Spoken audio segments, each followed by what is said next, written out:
നമസ്കാരം. ചേലക്കര കുപ്രചരണങ്ങളുടെ സ്ഥാനം ചവറ്റുകൊട്ടയിൽ നിന്ന് പ്രഖ്യാപിച്ചു മന്ത്രി PA മുഹമ്മദ് റിയാസ്. ചേലക്കര ഉപതെരഞ്ഞെടുപ്പിൽ LDF സ്ഥാനാർത്ഥി UR പ്രദീപ് വിജയമുറപ്പിച്ചതോടെയാണ് മന്ത്രിയുടെ പ്രതികരണം. സംസ്ഥാനത്ത് ഭരണവിരുദ്ധ വികാരമില്ല എന്നും മന്ത്രി പറഞ്ഞു. ഉപതെരഞ്ഞെടുപ്പ് ഫലത്തോടെ സംസ്ഥാനത്ത് ഭരണവിരുദ്ധ വികാരമില്ലെന്ന് തെളിഞ്ഞെന്ന അവകാശവാദവുമായി CPM നേതാക്കളെത്തി.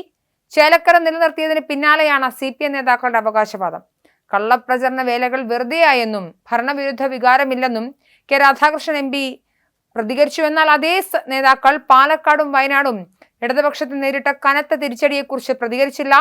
സർക്കാരിന്റെ ജനക്ഷേമ പ്രവർത്തനങ്ങളെ ജനം അംഗീകരിച്ചുവെന്നും ഭരണവിരുദ്ധ വികാരമില്ലെന്ന് വ്യക്തമായ തെരഞ്ഞെടുപ്പാണ് നടന്നതെന്നുമായിരുന്നു മന്ത്രി മുഹമ്മദ് റിയാസിന്റെ പ്രതികരണം. BJPയും UDFും വലിയ തോതിൽ കള്ളങ്ങൾ പ്രചരിപ്പിച്ചു.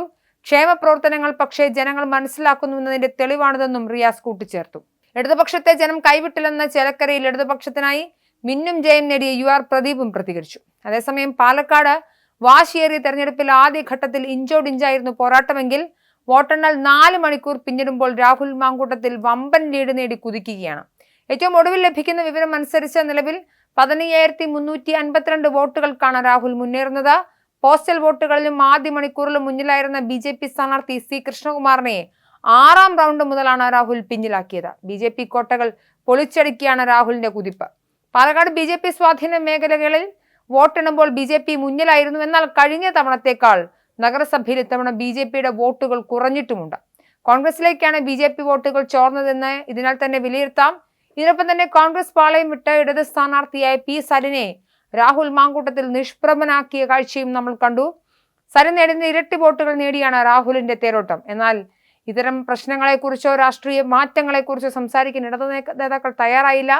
ആകെ ചേലക്കരയിലെ ആശ്വാസ വിജയം മാത്രമാണ് CPMന് ഇപ്പോൾ മുറുകെ പിടിക്കാനുള്ളത്. മുഖ്യമന്ത്രി പിണറായി വിജയൻ അടക്കമുള്ള ആളുകൾ ഇതുവരെ പ്രതികരണത്തിനായി എത്തിയിട്ടില്ല. അതേസമയം പിരായിരി പഞ്ചായത്തിൽ വോട്ടെണ്ണിയപ്പോഴാണ് രാഹുലിന് ലീഡ് കുത്തനെ ഉയർന്നത്. ഇവിടെ മാത്രം 6,775 വോട്ട് നേടിയ രാഹുൽ കൃഷ്ണകുമാറിനേക്കാൾ 4,124 വോട്ടുകളുടെ മുൻതൂക്കവും പിരായിരിയിൽ നിന്നും നേടി. 9ാം റൗണ്ട് വോട്ടെണ്ണൽ പൂർത്തിയായപ്പോൾ 10,000 വോട്ട് ലീഡ് രാഹുലിന് ലഭിച്ചു.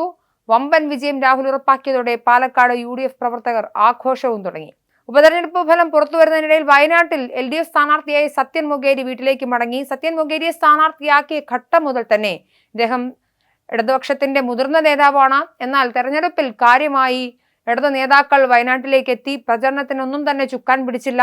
പ്രചരണം കുറച്ചുകൊണ്ട് പ്രിയങ്ക ഗാന്ധിയുടെ ഭൂരിപക്ഷം കുറയ്ക്കുക എന്ന ഒരു പ്രത്യേക രാഷ്ട്രീയ നീക്കമാണ് ഇടതു നേതാക്കൾ നടത്തിയതെന്ന വിവാദവും ഇതിനോടകം ഉയർന്നിരുന്നു.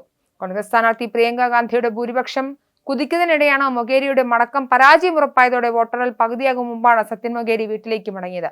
നിലവിൽ പ്രിയങ്ക ഗാന്ധിയുടെ ഭൂരിപക്ഷം 3 ലക്ഷം കടന്നിരിക്കുകയാണ്. രാഹുൽ മാങ്കൂട്ടത്തിന്റെ ഭൂരിപക്ഷം 15,000 കടന്നു. എന്തായാലും ഇടതുപക്ഷത്തിന് ആശ്വസിക്കാനായി ചേലക്കര നിലനിൽക്കുമ്പോൾ പാലക്കാടും വയനാട്ടിലും കോൺഗ്രസ് കുതിച്ചു കയറുകയാണ്.